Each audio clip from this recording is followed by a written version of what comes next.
Muy buenas tardes, queridos republicanos. Para iniciar, vamos a estar conversando durante este streaming sobre la pandemia, que al parecer estamos en una de las semanas más críticas. Mayo fue el peor mes en el combate a la pandemia del COVID-19 y Chile lamentablemente cerró un mes con 99.688 casos y 1.054 víctimas.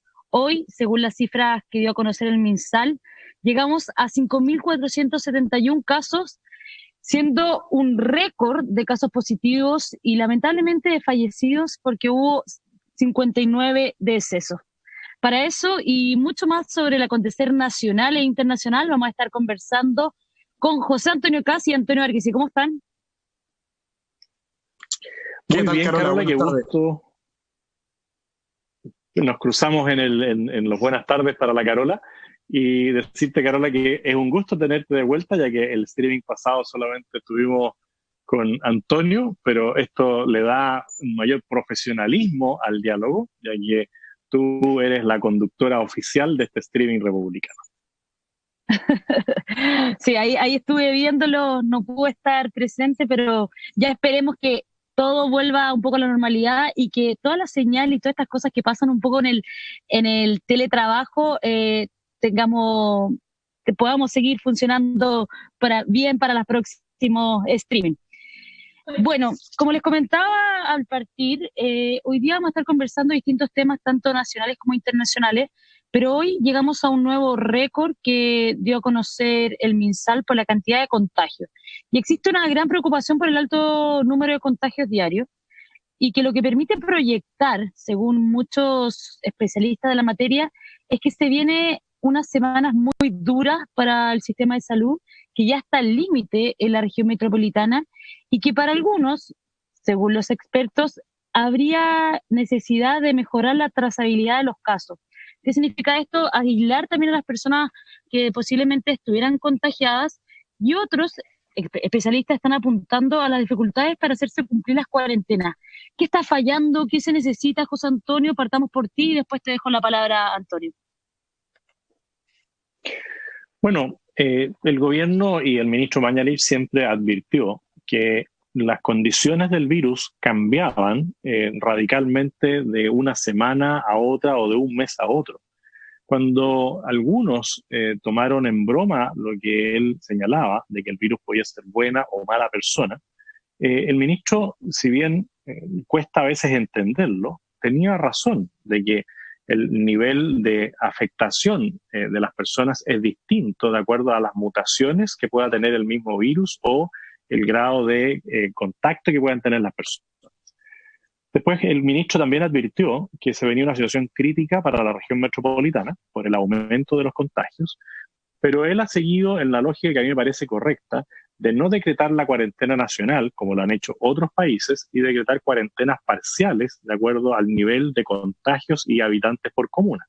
Y en eso, claro, hoy día tenemos una situación muy compleja en la región metropolitana, pero era difícil hacer algo distinto porque a esto se le pueden ir sumando otras condiciones que agravan la situación si es que se paraliza todo de una sola vez. Por lo tanto, estamos en esta situación crítica. El gobierno ha tomado la decisión hace ya bastante tiempo de tener un sistema de salud integrado y por eso se han trasladado también pacientes críticos de una región a la otra. Y en este caso se está trasladando y le damos las gracias a la FACH, que ha jugado un rol fundamental en esto, habilitando casi hospitales volantes para poder trasladar a los pacientes más críticos cuando ya no hay suficiente disponibilidad de ventiladores en Santiago a las distintas regiones. Y en esto del aislamiento de las personas, también decir que el gobierno ha trabajado intensamente junto con el ministro Mañalich en el tema de las residencias especiales para aquellas personas que tienen COVID, pero que no necesitan un tratamiento más invasivo como puede ser el ventilador mecánico.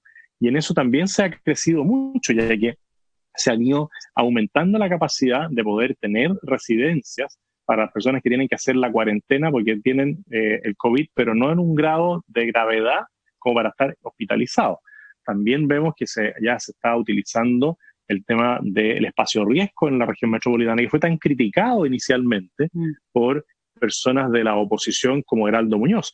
Y aquí hemos tenido una oposición muy obstruccionista. Yo incluso he dicho que ha sido una oposición miserable, que pareciera ser que le interesa que al gobierno le vaya mal, no importando los efectos que esto tenga.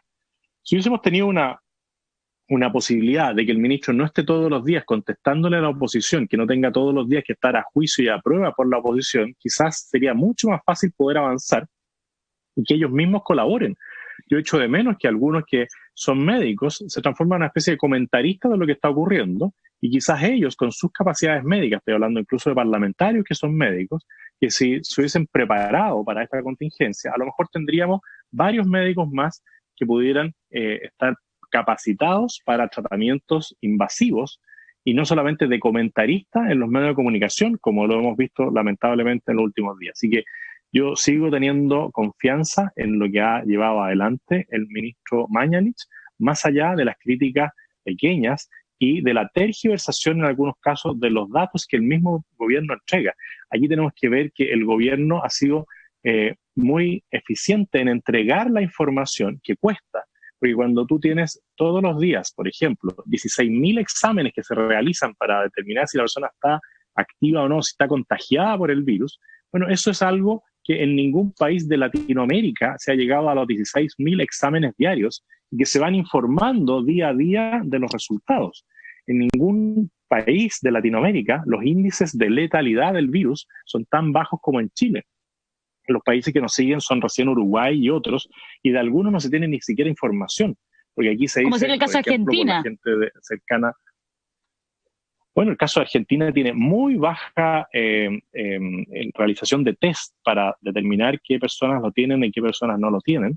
Y para qué decir situaciones como la de Venezuela, que son defendidas por el senador Navarro y otros partidarios de esa narcodictadura, pero que cuando vemos los videos, por ejemplo, de la repartición de agua en sus lugares urbanos, uno dice, ¿en qué país del mundo está ocurriendo esa lucha por los bidones de agua? Bueno, aquí nosotros hemos mantenido los servicios básicos funcionando a plena capacidad en el tema del agua, en el tema de la electricidad, en el tema de los que tienen gas por cañería, ¿no es cierto? En temas como de aseo y ornato, bueno, ha seguido funcionando. Y eso gracias a que las autoridades han estado detrás de eso, a diferencia de otros países que sirven de modelo, en algunos casos, a los militantes del Partido Comunista, a los militantes del Frente Amplio, que elevan a las alturas a un gobierno como el de Argentina, que ni siquiera su presidente es capaz de dar bien las cifras. Recordemos el chascarro o el bochorno del presidente argentino cuando confundió el porcentaje por 100.000 con el porcentaje por millones.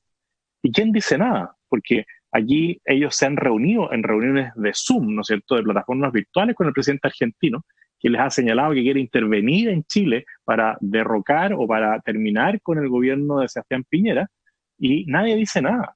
Y la prensa no genera noticia respecto de la intervención de un presidente de un país vecino con la política interna, y no le pregunta nada a los parlamentarios. No les dice nada después de que ellos respaldan al presidente argentino respecto de las cifras que él da, que son abiertamente un engaño. Bueno, y ahí tenemos, por ejemplo, a Marco Enrique Minami, que está como su embajador permanente a nivel mundial, y nadie le dice nada. Y ahí tenemos un desbalance en la manera que se enfrenta, en un caso, al ministro por parte de los medios de comunicación y cómo se enfrenta a los líderes de la oposición en el otro caso. Bueno, y ahí también hay otro tema de lo que vimos también con el senador Quinteros, que viajó esperando el resultado y que ahí está y no ha pasado nada también. Antonio Marchesi. Sí, a ver, creo que durante estos meses ha quedado más que claro que tenemos un gobierno que, más allá de las diferencias puntuales que podamos tener en distintas materias, es un gobierno que sabe hacer las cosas bien cuando hay que administrar una situación de catástrofe como la que estamos viviendo con el coronavirus y como lo vimos el año 2010 con el terremoto que afectó a tantas regiones del país. Lamentablemente tenemos una oposición que es absolutamente incapaz de destacar lo bueno cuando es ajeno. Es incapaz de reconocer que este gobierno ha tenido una muy buena gestión, especialmente el ministro Mañalich, una gran gestión respecto de enfrentar esta crisis.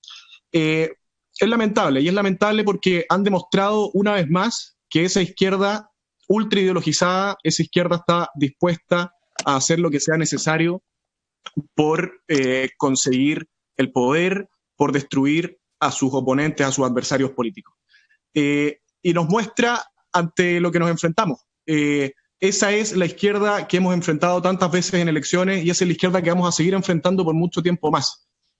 No es la izquierda con la que se podía llegar a acuerdos por el bien del país, con la que se podía llegar a desarrollar un proyecto de país con muchos puntos en común, como quizás ocurrió durante los 90. Hoy tenemos una izquierda que quiere pasar la planadora, una izquierda que está dispuesta a todo con tal de acabar con sus adversarios políticos.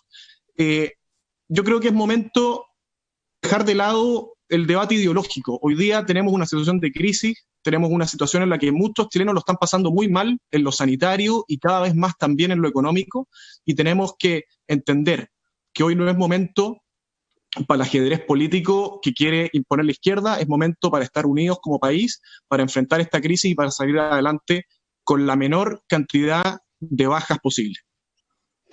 Bueno, yo no sé si realmente alguna vez ha podido conversar con la izquierda. Creo que claramente habían parlamentarios y también personas que fueron el expresidente Ricardo Lagos, que también tiene bastante nivel para conversar, la diferencia de lo que vemos en el Frente Amplio, pero creo que ahí te pongo en duda, Antonio Marchesi, ¿qué tanto se ha podido conversar en general durante la historia de Chile con la izquierda? Porque al final hemos visto pequeños acuerdos que no han llegado a nada. Pero para no salirnos de ese tema, porque ya lo vamos a estar conversando en otros streaming, hay un punto que se vio harto durante el fin de semana, que es el tema de la entrega de las cajas y cómo gente le sacó provecho. Y yo vi ahí algo que retuiteaste de nuestro ex secretario general, José Antonio, que era Jorge Barrera, que está en Estados Unidos en este minuto, por esta crítica a que la gente le saque un provecho también y esté haciendo campaña política con algo que es humanitario.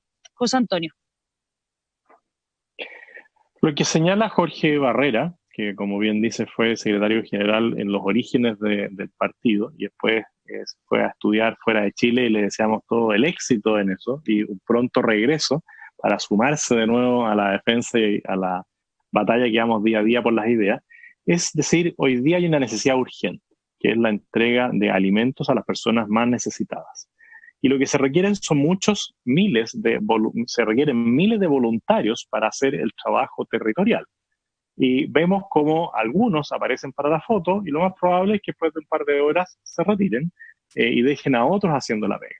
Él lo que dice es que esas personas, que en general son dirigentes políticos reconocidos, no se vayan a parar solamente a la foto para entregar las cajas de mercadería, sino que hagan la pega.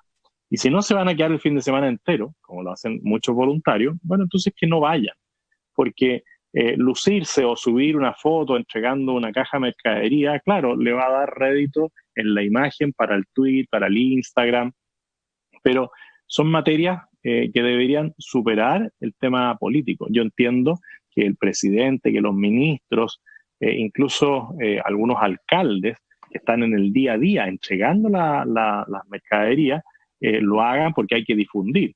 Pero siempre aparece el diputado, el senador, que van ahí más que nada a la pose, a sacarse la foto y después se van. No es que se queden todo el día. Los alcaldes, en términos generales, están todo el día pendientes de ir a buscar las cajas, de traerlas, de la logística. Por lo tanto, están todo el día involucrados. Lo más probable es que muchos concejales también. Pero cuando ya empiezan a aparecer diputados, senadores y otros que no están en el día a día de la operación y solamente están para la foto, eso es lo que es criticable en este caso. Bueno, y sobre ese punto a mí me llegó un audio de la diputada Carolina Marzán, que no era de ella propiamente tal, sino un asesor porque sacan una gráfica en las redes sociales que está, necesitas postular el ingreso familiar de emergencia, bueno, nosotros te ayudamos. Y esta persona llama, le escribe y saca, este asesor le saca un proyecto, bueno, nosotros que somos asesores de la diputada Carolina Marzán, yo te lo voy a conseguir y todo. Sí, también hacer un llamado que no es momento para sacar créditos políticos y tampoco hacer campaña política, ya que estamos pronto a las elecciones. Pero para pasar a otro tema, hoy día estamos en un nuevo horario, inauguramos que partimos a las 18 horas, así que esperamos que ustedes también lo puedan transmitir a todas las personas republicanas, y no solo republicanas, sino que quieren escuchar escuchar una nueva opción, una nueva forma de hacer política, así que le pedimos también que compartan este video y recuerden que antes y durante la transmisión estamos tratando de leer las preguntas, pero sobre todo antes. Ahí ustedes pueden ver en redes sociales que sale, escriban las preguntas para que ya empiecen a practicar para las próximas veces y envíenos todo lo que quieran preguntar, porque esto también es un canal para ustedes. Hoy día, además de la noticia del aumento por coronavirus, por contagiado de coronavirus, también se conoció el IMASEC, que cayó 14,1% durante abril. Es una fuerte caída para la economía, es la caída más alta que se tiene registros mensuales, según lo que dijo el propio ministro Briones. Y este efecto de la crisis sería este efecto de esta caída, perdón, en la parte económica sería efectos de la crisis sanitaria por el COVID-19. Y eso se va a ver reflejado y se proyecta un peor panorama para los próximos meses. José Antonio, ¿qué hacer? ¿Dónde recortar? Ustedes presentaron algo junto a Ideas Republicanas, comentémosle también a la gente qué es lo que le tiene que pedir a sus autoridades. Bueno, claramente los índices económicos van a seguir cayendo y eso es algo que cualquier persona se puede dar cuenta de que cuando no hay comercio, cuando no hay actividad en las construcciones, se va perdiendo todo tipo de capacidad por parte de la economía del país. Y esto ocurrió después del 18 de octubre, ocurrió en octubre y en noviembre, también tuvimos caídas importantes del IMASEC, y se vuelve a repetir ahora en los meses de abril y mayo. Por lo tanto, lo que nosotros tenemos que pedirle a las autoridades es que se preocupen principalmente del tema sanitario, del tema de trabajo, de empleo y de la recuperación de la economía. Porque nosotros podemos dar ayudas sociales y eso es lo que corresponde cuando uno tiene un gobierno que ha hecho bien las cosas, que tiene algún grado de reservas para poder ir en la ayuda social de las personas. Pero el tema definitivo es cómo recuperamos las fuentes de trabajo, cómo recuperamos la inversión para que desde la inversión se produzca crecimiento y eso genere puestos de trabajo estables en el tiempo, no provisorios y no empleos que dependan solamente del Estado, que al final termina siendo el que administra por las malas prácticas de la política las asignaciones de trabajos a las personas. Y el asistencialismo corresponde cuando es el momento de crisis, pero si se mantiene en el tiempo, pasa a ser también una herramienta de presión de la autoridad, cualquiera esta sea, por sobre las personas que se sienten vinculadas de mala manera hacia la autoridad porque le entrega ciertos bienes y servicios de manera gratuita. La presentación que le hicimos junto con Ideas Republicanas, porque fue un proyecto desarrollado por Ideas Republicanas, que encabeza el Rojo Edwards, al ministro Briones, incorporaba varios temas. Algunos eran de postergación o eliminación de algunos tributos, otros iban en relación al tema de la asistencia a las personas que han perdido su empleo, ingresándole más recursos al seguro de cesantía, porque la prolongación de la situación de no trabajo o desempleo derechamente va a prolongarse más de lo que se pensaba, pero sobre todo en lo que es la administración del Estado. Aquí el que sigue gastando todavía mucho es el gran aparato del Estado. Y eso es algo que nosotros tenemos que racionalizar. Y hoy día es perfectamente posible que se diga, nosotros nos vamos a reducir como Estado y vamos a tomar medidas permanentes en el tiempo para que cada peso que nosotros, por ejemplo, saquemos del ahorro que tenemos guardado en fondos internacionales, se complemente con un ahorro también en los gastos del Estado. Y es ahí donde nosotros ponemos el énfasis de que hay que achicar el Estado para que el gasto permanente que se paga con los impuestos de todos los chilenos vaya disminuyendo. Y cada peso que nosotros saquemos del FES, este fondo, ¿no es cierto?, que tenemos en el extranjero, que hay una discusión si son 9.000 o 12.000 millones, si yo saco un peso de aquí, tengo que garantizar que con el ahorro del Estado vuelva a ingresar un peso a ese fondo de ahorro. Tengo que ir a la par. Así que todo lo que nosotros creemos que todavía se puede hacer es achicar el tamaño del Estado y hacerlo mucho más eficiente de lo que es hoy día. Antonio. Sí, a ver, el IMASEC de abril que acabamos de conocer viene a confirmar la profundidad de la crisis económica que está produciendo la crisis sanitaria. La pandemia va a pasar, el virus lo vamos a superar, pero esa post-crisis va a ser durísima en lo económico. Ya se estima que vamos a tener entre 1.200.000 y 1,5 millones de personas sin trabajo, personas que hasta hace pocos meses atrás estaban empleadas, personas que perdieron el trabajo o por el estallido de violencia o por la actual crisis sanitaria. Bueno, para crear trabajo hay que reunir una serie de condiciones básicas, esenciales. Y hoy día yo tengo mis dudas de que seamos capaces, con la situación actual, de crear esa cantidad de puestos de trabajo. ¿Por qué? Porque estamos envueltos en una incertidumbre institucional, con un futuro plebiscito, y también porque la normativa en materia tributaria y en materia laboral que dificulta mucho la inversión. Si nosotros queremos crear puestos de trabajo, necesitamos volver a crecer. Y para volver a crecer necesitamos dar certezas y además necesitamos ser competitivos en lo tributario y en lo laboral. Podemos crear muchos puestos de trabajo, pero para eso hay que reunir las condiciones básicas para que esos trabajos se creen. Y finalmente, y en eso no puedo estar más de acuerdo con lo que acaba de decir José Antonio, hay que reformar profundamente la administración del Estado. Hoy día gastamos una cantidad enorme de recursos en gastos innecesarios. Y eso hay que reformarlo. El Estado tiene que gastar menos para aliviarle la vida a los emprendedores, a las pymes y a los que en definitiva son los que crean trabajo en el país.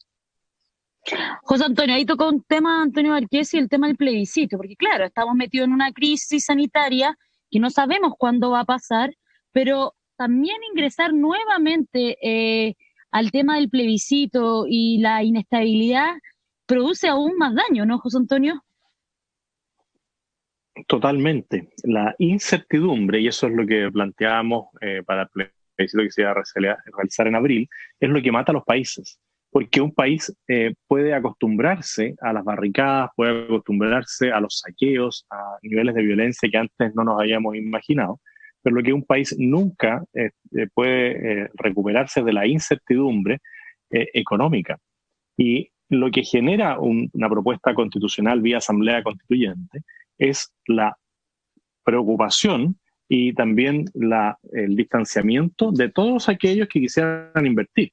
Si nosotros le preguntábamos a algún emprendedor, a alguna pyme, si quería abrir otro local después de que le habían destruido todo en el estallido de violencia el 18 de octubre, te decía, no, yo estoy tratando de salvar lo que me quedó y de armarme en donde estoy, pero no me aventuraría a abrir una nueva sucursal, una nueva sede de mi emprendimiento, porque el riesgo es muy alto. Y eso que le pasa a un pequeño también le pasa a un inversionista grande y a alguien, por ejemplo, que iba a comenzar un proyecto minero, viendo que a lo mejor se cambia la ley de concesiones mineras en Chile, que va a cambiar el concepto de propiedad en la Constitución, va a decir, bueno, yo me abstengo de invertir hasta no saber qué va a decir la nueva Constitución. Y si se aprueba este proceso constituyente, van a pasar 2 años de total incertidumbre, donde no va a haber inversión. Y después de recién 2 años vamos a ir a otro plebiscito para ver si aprobamos esa Constitución o no la aprobamos, tal como la podrían dejar estos 200 nuevos legisladores. O sea, vamos a pasar de 200 parlamentarios a 400 legisladores y que se aprueba esto, que también implica un gasto muy grande. No son solamente los 30.000 millones del acto plebiscitario de ahora, sino que hay otros 30.000 millones para la elección de los constituyentes, otros 30.000 millones para la mantención, si es que se eligen esos constituyentes, y otros 30.000 millones más para la salida de eso. Estamos hablando de más de 200 millones de dólares solamente para modificar una constitución que es el último eslabón de esta cadena. Si hoy día nosotros lo que necesitamos es enfrentar el tema de salud, enfrentar el tema social y enfrentar el tema del trabajo. Y ninguno de esos temas se va a solucionar cambiando la Constitución. Se va a arreglar el tema del trabajo si hay certezas, y el tema social, si es que hay crecimiento del país, podremos destinarle más recursos. Y también si achicamos el Estado. Lo que buscan los partidarios de la Asamblea Constituyente es seguir agrandando el Estado. Y ese Estado se va a consumir todos los recursos, pero lo más dramático es que no van a llegar recursos frescos, porque nadie va a querer invertir en Chile. Y solo para complementar, Carola, mencionar en la misma línea de lo que dice José Antonio, que los países compiten. Los países naturalmente compiten, como en todas las cosas, así como las personas compiten para conseguir un puesto de trabajo, así como las empresas compiten para ganar nuevos clientes, los países también, aunque no lo sepamos, los países compiten para recibir inversión extranjera que crea puestos de trabajo. Y si nosotros no ofrecemos las condiciones para recibir esa inversión va a llegar a Perú, va a llegar a Panamá, va a llegar a Estados Unidos, va a llegar a España, a cualquier otro lado. Pero los países compiten. Necesitamos crear las condiciones para que esa inversión extranjera llegue a Chile y no espantar a ese inversionista con procesos constituyentes, con reformas tributarias absurdas, con reformas laborales que desincentivan la contratación. Así es, bueno, vamos a estar viendo ahí atentos a qué pasa con estas colusiones entre políticos y no, que no son totalmente políticos porque, ojo, son los políticos que hacen los mismos políticos de siempre, no metamos todo en el mismo saco porque si no tendría que meterlos a otros políticos que yo conozco, pero no, son los políticos de siempre, así que ahí hacemos la distinción también. Bueno, y pasando a otra materia, no solamente en Chile, en temas de crisis social y de orden público que tuvimos durante varios meses, sino que ahora, lamentablemente, llegó ese desorden a Estados Unidos.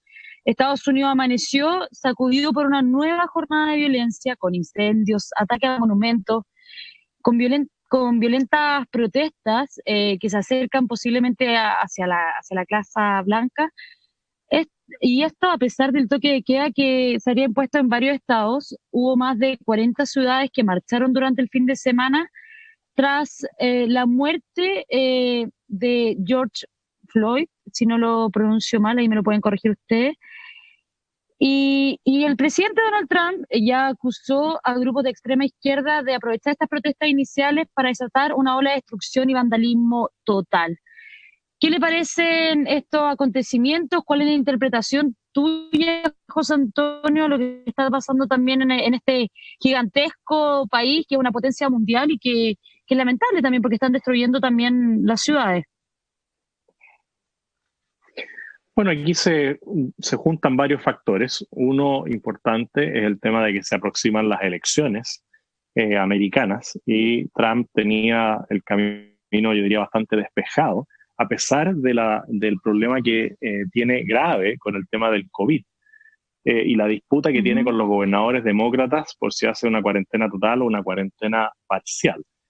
Y estaban en eso cuando se produce este asesinato, porque aquí no cabe decir que hubo un abuso, porque las imágenes son muy claras de que el policía, ¿no es cierto?, sigue ahogando a este ciudadano americano. Y eso es aprovechado literalmente por los mismos grupos radicales que enfrentamos aquí en Chile. Si los Antifa aquí también son conocidos como grupos radicales bien organizados que esperan el momento para actuar. Y el momento para actuar en Ecuador fue el alza del combustible o el alza de los pasajes de transporte. En Chile fue el alza supuestamente del pasaje. Pero claramente esto obedece a una organización previa y donde solo esperan el gatillante para generar violencia y caos. Incluso están usando imágenes similares a las que usan en Chile, con las banderas negras, la bandera invertida, todos símbolos muy antipatriotas stickers y muy universales dentro de lo que son. Estaba todo listo, por así decirlo, o ya muy desarrollado, al menos las gráficas. Y espero que Estados Unidos aborde la situación de una manera distinta. Yo creo que es un país muy grande. Estas situaciones se dieron puntualmente en estas 40 ciudades que tú mencionas, pero al menos de lo que yo puedo decir de Estados Unidos es que creo que sus ciudadanos en general respetan mucho el orden y el cuidado de los bienes públicos. Por lo tanto, esto no va a pasar de manera indiferente en la gran mayoría de los americanos que son orgullosos de lo que es su nación. Y yo lo que esperaría del gobierno es que también vaya identificando a quiénes son los activistas y los que promovieron esta violencia, no solamente la masa que está ahí, ¿no es cierto?, que actúa de manera irracional, destruyendo todo, sino que aquí hay siempre cabecillas, aquí siempre hay personas que lo organizan y a esas personas hay que aplicarles todo el rigor de la ley. A lo que me refería con los stickers, José Antonio, es que no sé si viste en imágenes de redes sociales que también habían stickers de la misma crisis social, estallido social, estallido de violencia, como nos llamamos nosotros, del 18 de octubre. Entonces también uno se empieza a cuestionar, entendiendo que esto es un hecho real, la muerte de este ciudadano estadounidense, pero también a cuestionarse un poco cómo lo organizado que están estas protestas, que a un hecho de inmediato ya empiezan a aparecer todas las banderas, stickers, gráficas, o sea, un nivel de organización bastante importante. Antonio, esto es un comentario que se ha visto en redes sociales, no me puedo hacer cargo, pero te lo quiero preguntar a ti, ¿qué es lo que te parece? Muchas personas han dicho que por algo también estuvieron algunos personeros de la izquierda más dura chilena en Estados Unidos durante el verano. ¿Te das alguna relación? ¿Crees que es solamente mensaje en redes sociales? ¿No hay que hacerse cargo de todo? Te dejo la palabra. No lo sé, pero lo que sí sé y lo que sí puedo ver es que hay una evidente similitud en la forma de operar, lo que vimos en Chile, lo que vimos en algún momento en Ecuador, y lo que estamos viendo en estos días en Estados Unidos. Al final siempre es el mismo modus operandi. Se toma un hecho, en este caso un hecho dramático, absolutamente condenable, como es la muerte, el asesinato de una persona, para justificar algo que no tiene ninguna relación, que es una violencia irracional y que no guarda ninguna relación con el hecho de origen. La izquierda lo hace siempre, ocupa algo para justificar algo que es injustificable. Estamos viendo una violencia que es inusitada, que no habíamos visto jamás en Estados Unidos, pero yo sí tengo la esperanza de que el gobierno de Estados Unidos lo haga mucho mejor de lo que vimos en octubre en Chile, y creo que va en esa línea. Hay que condenar el asesinato de George Floyd, indudablemente. Con la misma fuerza hay que condenar la violencia de estos días. Y creo que el gobierno de Estados Unidos está dando las señales correctas. Haber declarado a esta plataforma como una organización terrorista me parece que es lo más acertado, porque de esa manera se pueden echar a andar algunas atribuciones de los organismos de investigación y para poder enfrentar de mejor manera la situación, pero especialmente la organización que hay detrás. Todos a esta altura del partido ya nadie duda de que estas no son manifestaciones espontáneas, estas no son reacciones naturales de la gente, aquí hay una organización previa, hay una incitación a la violencia, y eso hay que investigarlo y hay que cortarlo de raíz, y creo que en ese sentido el gobierno de Estados Unidos lo está haciendo o está dando las señales en dirección correcta. Ya que no menciona la reacción del gobierno de Estados Unidos, te pregunto a ti también, José Antonio, porque a mi parecer está dando un poco de cátedras de cómo volver al orden público. ¿Qué te parece a ti lo que dijo el presidente Donald Trump y como dice Antonio, que lo llamó un grupo antifascista, Antifa, que es una organización terrorista, y fue bastante claro en todo lo que está pasando y cuál es su interpretación sobre los hechos? Bueno, nosotros hemos dicho cosas similares respecto a lo que ocurrió en Chile el 18 de octubre, que estos fueron atentados terroristas, y lamento que el gobierno no lo haya tomado como tal. Y lo mismo que ocurre en la zona de la Araucanía y de Arauco. Ahí hace mucho tiempo estamos viendo terrorismo, y uno echa de menos que el gobierno se juegue por declarar unidades de acción terrorista a estos organismos que se dicen defensores de ciertos derechos territoriales. Así que yo espero que en Estados Unidos se tome este tema, se declare fuera de la ley o incluso como una organización terrorista a estos Antifa, porque claramente el daño que le causan a los países es irreparable. Si la cantidad de bienes destruidos, bienes comunes de toda la sociedad, es algo inaceptable. Estados Unidos está acostumbrado a las manifestaciones, y manifestaciones pacíficas, manifestaciones donde cualquier ciudadano se puede expresar libremente sus opiniones, pero eso es muy distinto a tener que ir a destruir lo que pillan a su paso, generando pánico, terror, por muchas diferencias de opinión que uno pueda tener. Es inaceptable que la violencia sea justificada por estos grupos, porque al final destruyen todo lo que está a su paso y no construyen nada. O sea, claramente empobrecen los países, y Chile es hoy día un país mucho más pobre después del 18 de octubre.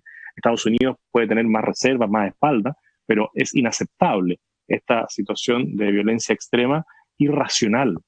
Y el presidente también ha señalado en Estados Unidos que si los gobernadores no son capaces de mantener el orden, bueno, él tomará las facultades legales que tendrá asignada por Constitución para desplegar a la Guardia Nacional. que es básicamente pedirle el auxilio a las Fuerzas Armadas para que tomen el control de la situación y vuelvan a generar un clima de paz. Y a partir de ese clima se pueda llevar a efecto la elección presidencial y que sean los ciudadanos los que democráticamente elijan a quién quieren para conducir esa nación. Si quieren seguir con Trump o si quieren irse por la línea de los demócratas, en este caso de Biden.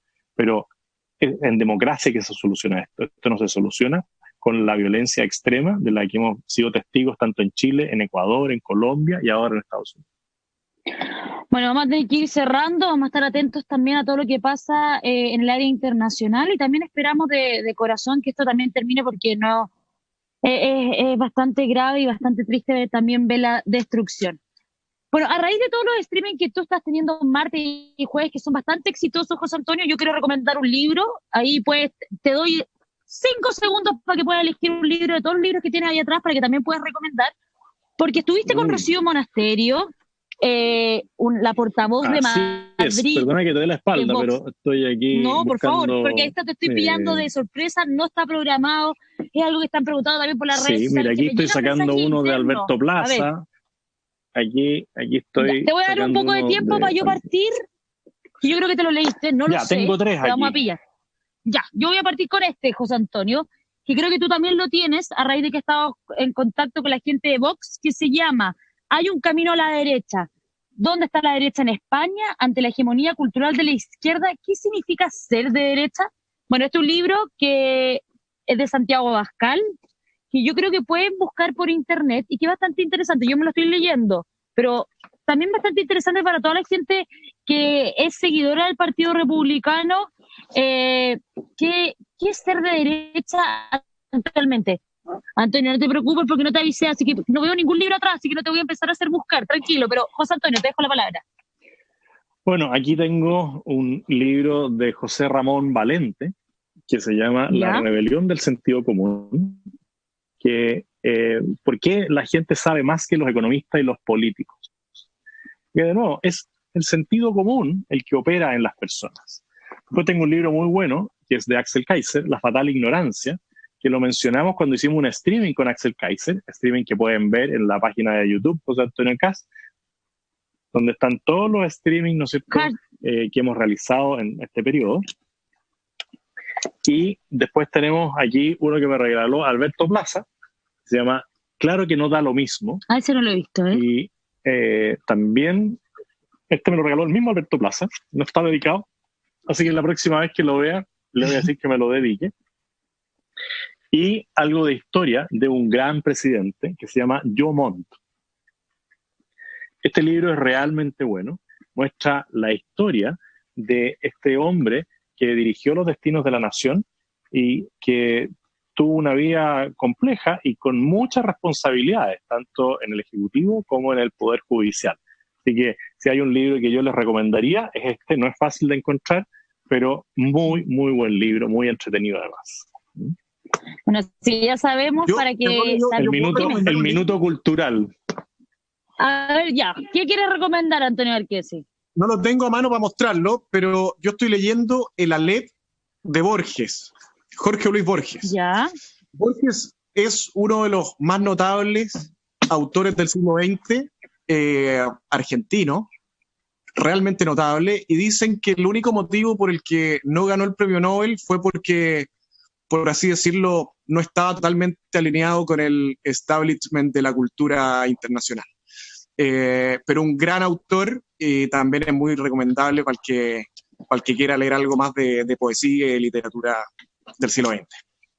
Vamos a anotarte entonces también, Antonio Arquesi, y ahí, José Antonio, vamos a estar haciendo algunos minutos culturales para que... Estaba buscando ¿Cuál estabas buscando? Que es el diálogo de conversos, de conversos de Roberto Ampuero y de Mauricio Rojas, que también se los recomiendo. Y ahí antes que se te quite el gobierno.